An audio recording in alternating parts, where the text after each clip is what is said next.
A good stance, and you got many ways of coaches trying to teach players how to get into a good defensive stance. What I was always taught, is to try to be shoulder width apart.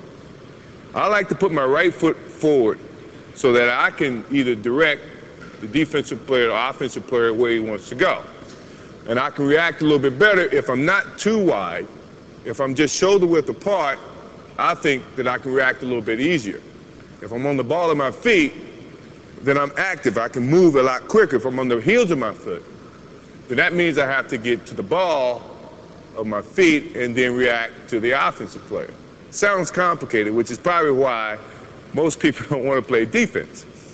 Now, if I know the offensive player cannot go right, then I'm going to try to force him right. So I'm putting my right foot forward, giving him the direction in terms of where I'm trying to force him, and preventing him from going the way that he probably wants to go, which is left.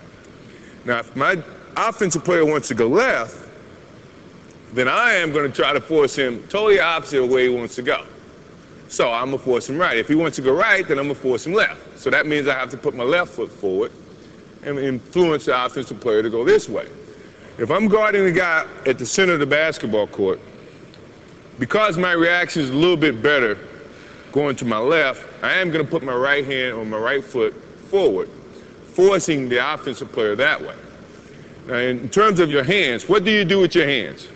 A lot of coaches say your right hand is going to be mirroring the basketball. So if the offensive player is starting to look for a pass, you, as a defensive player, is going to sit here and mirror the basketball so that you can kind of deflect the basketball and not give him a direct passing lane to the offensive player or his other offensive player.